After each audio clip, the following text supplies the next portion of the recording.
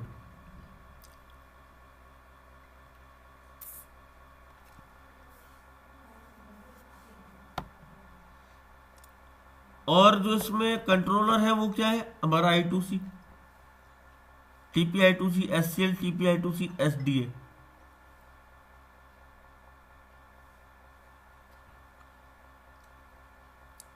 फिर इनिशियल, उसके बाद रीसेट लाइन। अब अगर हमारे टच में फॉल्ट आता है तो हमारा टेस्टिंग का एक सीक्वेंस बनता है। हम दो तरह से टेस्टिंग करते हैं, एक हॉट टेस्टिंग करते हैं, एक कोल्ड टेस्टिंग करते हैं। लेकिन आज की डेट में क्या है कि बोर्नियो देखा खोल के, वहां से वैल्यू मैच करी और वैल्यू सही है। अब ये नहीं पता कि उस बोर्नियो में वैल्यू कैसी दी हुई है। अच्छा, आप लोगों में से कौन कौन, एक सवाल और कर रहा हूँ, चलो थोड़ा और गहराई में आ जाओ पीछे। आप लोगों में से कौन कौन जानता है मीटर के अंदर जो डिजिट काउंट होते हैं उसका क्या मतलब होता है? मल्टीमीटर के अंदर आप लोगों का मल्टीमीटर कितने कितने काउंट्स का है, कोई बता सकता है मुझे?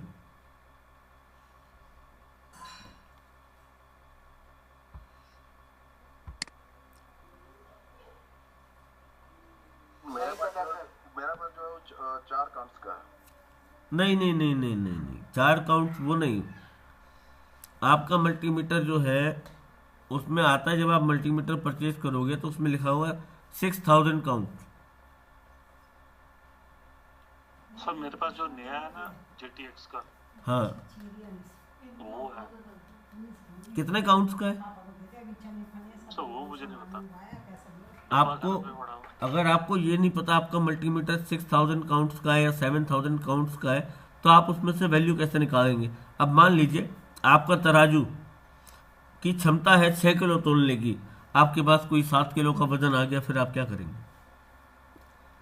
राइट सर, एकदम क्लिंग जवाब दिया सर, घुस गया दिमाग।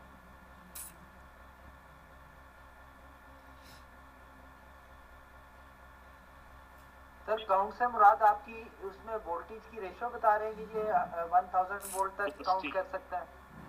बिल्कुल, 6000 के बाद अगर वोल्टेज आएगी ना तो वहां पर उसकी काउंटिंग स्टॉप हो जाएगी। लेकिन कहाँ रखूँ आपका ये ध्यान करना, आपके पास जवाब नहीं होगा वहां पर। तो जब भी मीटर खरीदे तो ज़्यादा से ज़्यादा काउंट्स का खरीदने की कोशिश करें। फ्लूक जैसे नामों के पीछे भागने से बढ़िया है कि मल्टीमीटर लें तो काउंट्स देख के लें। इन काउंट्स की वैल्यू अगर आप ओम्स लॉ में देखेंगे तो आपके बहुत काम आएगी। डिजिट 4 हो या 5 हो इससे मतलब नहीं है, डिजिट अगर 3 भी होंगे और काउंट्स पूरे होंगे तो काम चल जाएगा। अब देखिए जैसे फ्लूक 101 सबसे ज़्यादा बिका हुआ मल्टीमीटर तो वही वाला है ना। मेरे पास भी है। ये मल्टीमीटर अगर देखें तो कितने काउंट्स लिखे हुए हैं? 6000। इसके बाद क्या करोगे?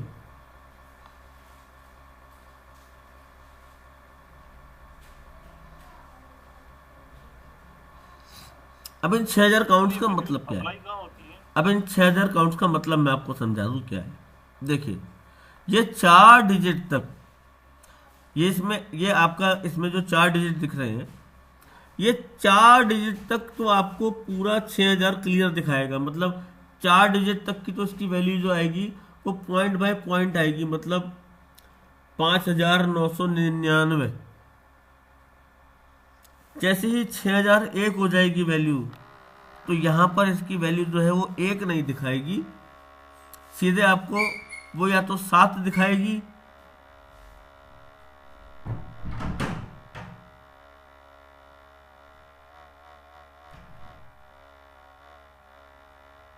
या 6.1 दिखाएगी।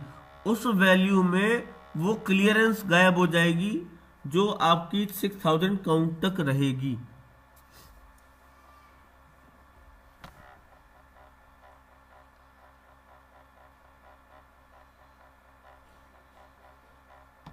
तो वैसे जो मल्टीमीटर मैं आपको बता दूं, मल्टीमीटर जो मुझे अभी तक बढ़िया लगा वो ये था,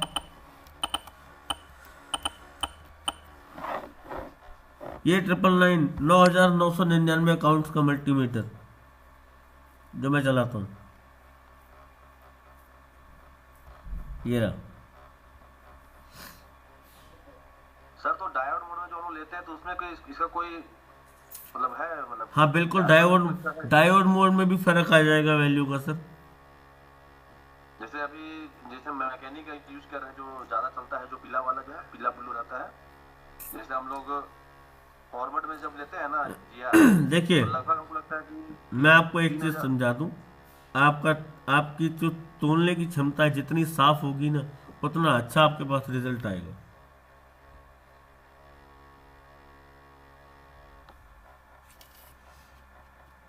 आप मल्टीमीटर के भरोसे रिपेयर कर रहे हो और आपको यही नहीं मालूम मल्टीमीटर में काउंट्स क्या वैल्यू रखते हैं।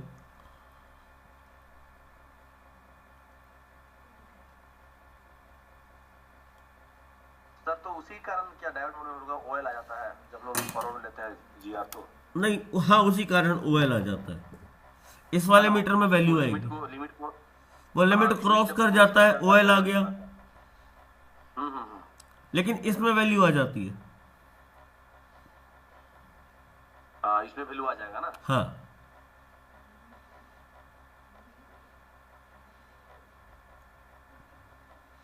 अब आई आपकी बात समझ में, काउंट से क्या फर्क पड़ता है। जी जी जी जी सर। इसलिए जब भी मल्टीमीटर लेंगे हम अच्छे काउंट देख के लेंगे। पैसा हम दे रहे हैं, हमें मालूम होना चाहिए हम क्या चीज खरीद रहे हैं। सर वो एक बार सर्च मारिए JTX का जो नया है A09A9A9।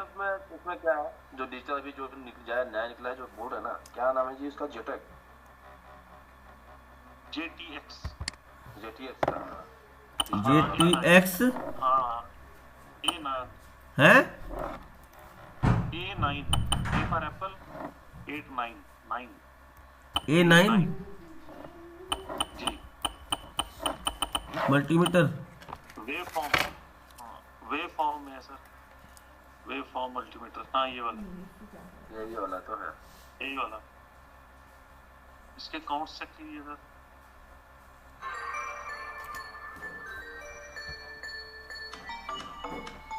इसकी वेबसाइट मैंने को ये है वेबफॉर्म मल्टीमीटर। हेलो, हाँ सर, नहीं काउंट क्या रोल अदा करता है ये तो बताएं, क्या बढ़िया। रोल है उसका मीटर में? हाँ क्लास मैं ले समझ रहा नहीं था, पाया। 15-20 मिनट बाद बस। हाँ तो सर ये वीडियो रिकॉर्ड हो रहा है तो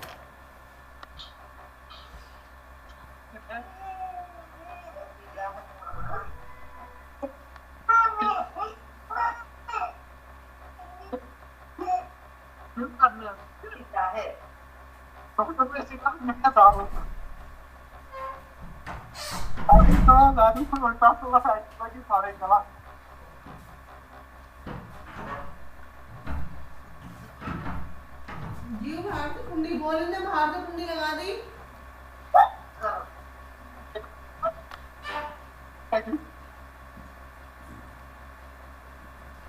जियो इनने बाहर से कुंडी लगा दी, कुंडी खोल।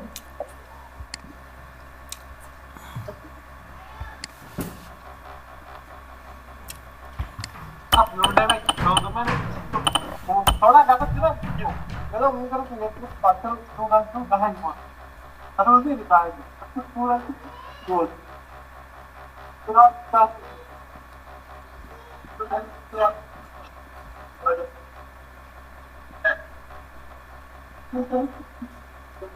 जियो जल्दी खोल।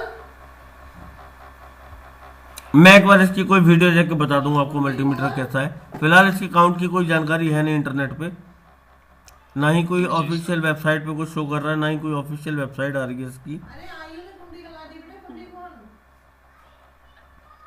वो सर नहीं इसमें खोल डायवर्ट सकता, मोड नहीं है तो तुम बाकी खोलो। तो इसमें वो ओम्स वाला नहीं है, जियो ओम्स को नहीं चेक नहीं कर खोल सकते सकते, डायवर्ट जल्दी खोल। रजिस्टर, बाकी सब कुछ है, पावर सप्लाई भी है, अच्छा इसमें टेस्टर ऑफ भी फ्लो है। नहीं दिया है। ना वो नहीं है इसमें, वो आते ही नहीं। होम मोड नहीं है तो फिर डिवाइडर सर्किट कैसे निकालोगे? उसके लिए है सनशाइन का D17 ये रखा दिया हुआ तो हुआ है इसके से, वेव फॉर्म है, ये डायोड हो गया, ये डीसी आ गया। ना नहीं ये तो है, वो ओम्स नहीं है सर। डायोड डायोड तो है, ओम्स ध्यान नहीं है रखना ये आपका पपीता खराब ना करे। ये पीसी पे भी कनेक्ट हो जाता है, मस्त चलता है सर, ये ट्रांसपेरेंट हो सर जाता ये है। मैक्सिमम स्क्रीन रिकॉर्डिंग के लिए है, जैसे हम किसी अपना मेरे पास है, मैं चला रहा हूँ। ना तो उसमें रिकॉर्ड हो जाता है सारा। मेरे पास है, मैं चला रहा हूँ एक। यही वाला? नहीं, जो MDLE ने बनाया था ना। अच्छा मोहम्मद, वो आईफोन वाला। हाँ हाँ हाँ हाँ, वाला मीटर मेरे पास गिफ्ट आया था ना, वही था। बिंदास। चलिए इसके बारे में बाद में बात करेंगे, अभी इसका कुछ है नहीं डिटेल ज़्यादा, तो बताना मुश्किल है। इसकी हर बार यानी हर वैल्यू पे इसकी बीप अलग आती है, देखने की जरूरत नहीं मीटर। हाँ, वो उसमें भी, मेरे वाले में भी सेम है। हाँ वो देखता हूँ मैं, ऐसे चेक करो फिर देखो मीटर पे, चेक करो फिर देखो, वो नहीं, इसमें हर हर क्लिक पे साउंड अलग आएगी। समझ गया मैं, वही वाला है जो MDLE ने बनाया था, वही चीज़ है। मेरे पास अभी भी है वो, मेरे इस समय सामने है, DADC मीटर। वो दूसरे वाले में चेक करो वैल्यू तो ये आएगा, फिर उठ के देखो, फिर ये करो, फिर वो करो, वो जरूरत नहीं पड़ती। 2-3 दिन लगते हैं साउंड पहचानने में, बट बेस्ट है सर। चलिए अब मैं आपको थोड़ा सा आगे लेके चलता हूँ। तो यहाँ पर जो है, पहली चीज़ क्या है कि हमें ये नहीं पता हमारे मल्टीमीटर में है क्या।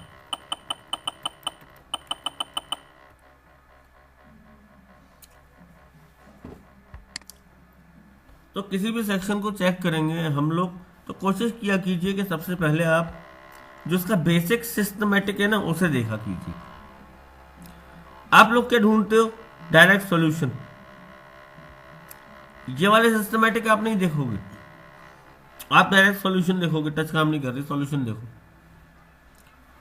ये सॉल्यूशन देख देख के आपकी जो अपनी दिमाग लगाने की क्षमता है वो आप खत्म कर रहे हैं।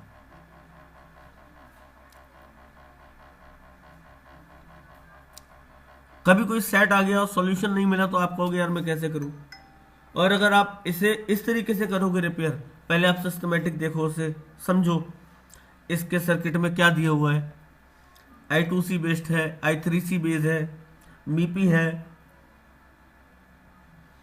आखिर उसमें है क्या, उसका प्रोटोकॉल क्या है, उसका ऑपरेटर कितने ऑपरेटर है।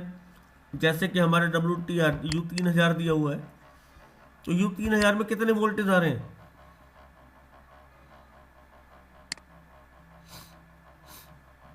अब मैं आपको एक चीज और खोल के दिखा रहा हूँ। 1.0 आता है।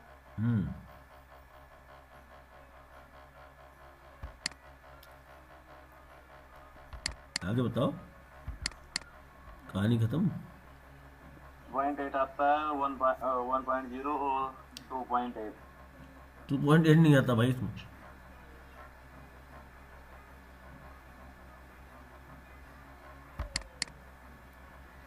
अब देखो ये सेलुलर नेटवर्क में आ जा रहे हैं।